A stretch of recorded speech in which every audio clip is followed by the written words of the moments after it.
Proses RAT sudah selesai, sudah dilaksanakan. Rapat anggota khusus di 25 April di Hotel Kristal sudah selesai, dihadiri oleh dari 30 kantor cabang.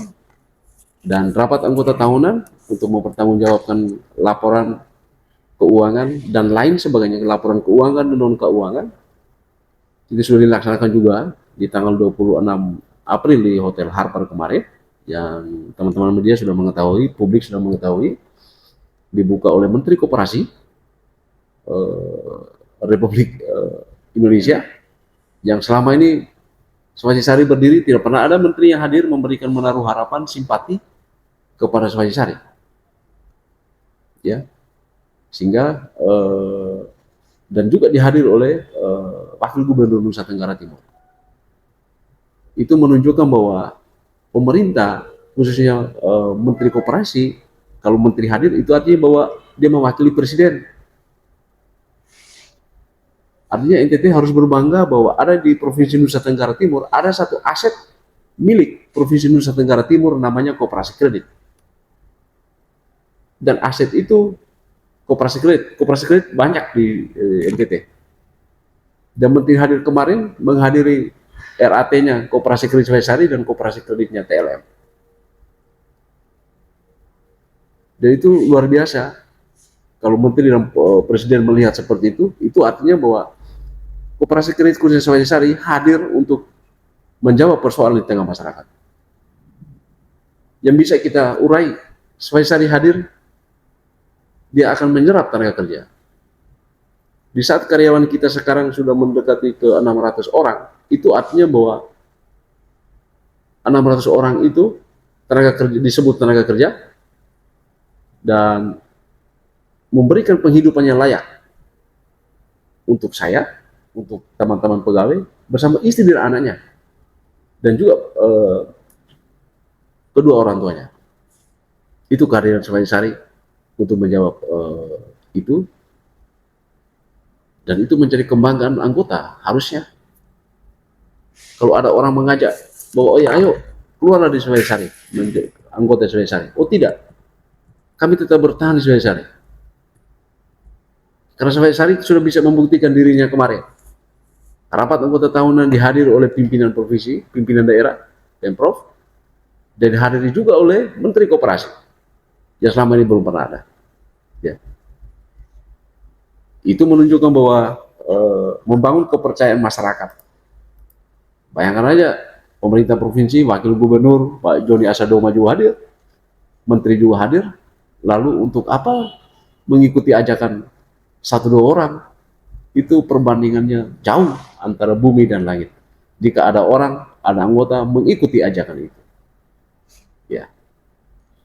Lalu di proses RAT sudah berjalan,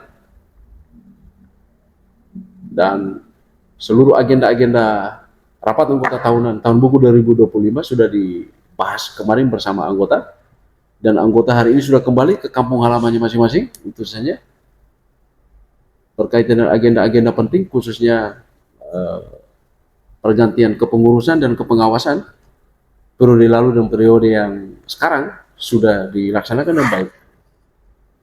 Pimpinan sidang Ibu Erni Ketana dan Sekretaris Sidang Marius Samago di hadapan anggota sudah menerima berita acara komposisi susunan pengurus dan pengawas periode 2026-2028 dan telah dibacakan di hadapan forum RAT dan sudah disahkan, sudah diketok palu, dan itulah sebagai kekuatan manajemen untuk melaksanakan lembaga ini dengan struktur kepengurusan dan pengawasan yang telah disahkan oleh forum RAT. Dan itu bagi kita itu prosesnya sudah selesai, tinggal satu tahapan saja, tahapan seremoni atau disebut tahapan pesta, tahapan sukacita, yakni tahapan pelantikan. Sebagai panitia, Ibu JM sebagai ketua panitia dan saya sebagai wakil ketua panitianya, kita siap untuk sedang merancang untuk persiapan untuk pelantikannya. Kurang lebih dalam ini minggu pasti kita sudah menyiapkan pelantikan.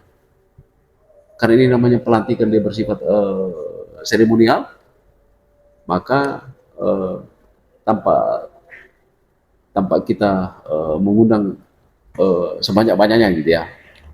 Karena pengurus dan pengawas itu strukturnya itu ditetapkan di forum RAT. Selebihnya ada pelantikan yang disaksikan oleh anggota. Tanpa anggota pun tidak masalah karena sudah ditetapkan. Gitu ya. Pelantikan tidak ngaruh berkaitan dengan sudah ditetapkan atau belum ditetapkan. Itu tidak ngaruh sama sekali. Dan kita akan menyiapkan pelantikan sesegera mungkin. Kami akan mengundang 7 orang pengurus yang sudah ditetapkan di forum RAT bersama suami istrinya. Kita juga akan mengundang dengan 5 orang pengawas yang sudah ditetapkan di RAT bersama suami istrinya, pendampingnya, dan juga kepada pengurus yang periode kemarin, pengurus periode kemarin pada siang.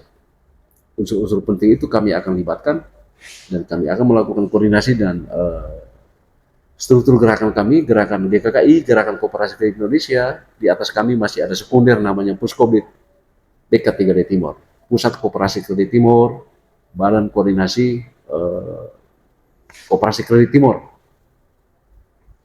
Dia disebut BK3D Timur itu. Kita melakukan koordinasi dan Ketua Puskobitnya Bapak Dr. Warasabon Dominikus dan sekretarisnya di sana untuk kita melaksanakan agenda pelantikan. Karena pelantikan barang pengurus Wasisari dan pengawas Wasisari akan dilantik oleh Bapak Ibu pengurus pengawas yang ada di Puskobit BK3D Timur. Saya kira itu aja. Semoga pelantikan berjalan dengan baik dan selanjutnya hari Senin pasti sudah akan berjalan dengan normal. Saya kira itu yang bisa saya sampaikan kepada Bapak Ibu anggota Komis Wasisari. Tetap setia pada Swasisari, bertahanlah pada Swasisari, loyal kepada Swasisari. Sekaligus kami mengajak juga bagi anggota yang masih dormen, masih tidur, masih belum aktif memanfaatkan fasilitas pinjaman Swasisari, segera membuka pinjaman untuk membangun ekonomi rumah tangganya. Dan juga bagi masyarakat yang belum bergabung, bergabunglah, karena kita hidup susah dan senang bersama Komis Wasisari sampai pada kita meninggal dunia ini pun Swasisari masih hadir untuk memberikan harapan hidup bagi keluarga yang ditinggalkan. Saya kira terkait dengan nomor yang mengatasnamakan saya sebagai GM, nama Imelda Anin. Kemarin untuk undangan itu bukan dari saya, tetapi ada orang yang beli nomor baru sepertinya. Beli nomor baru mengatas nama saya untuk mengundang teman-teman wartawan. Sehingga teman-teman wartawan ada yang sampai di hotel konfirmasi dengan Ibu Sekretaris dan Sekretaris JM atau Sekretaris Lembaga. Sekretaris Lembaga menyampaikan bahwa Ibu ada undang teman-teman wartawan. Saya bilang tidak. Dan setelah kita cek nomor, memang benar itu nomor orang lain, bukan nomor saya. Karena nomor saya itu cuma 1, begitu. Dan untuk langkah selanjutnya kita masih lacak. Kira-kira itu nomor itu dari internal atau dari luar. Dari kita sementara masih lacak. Seperti itu.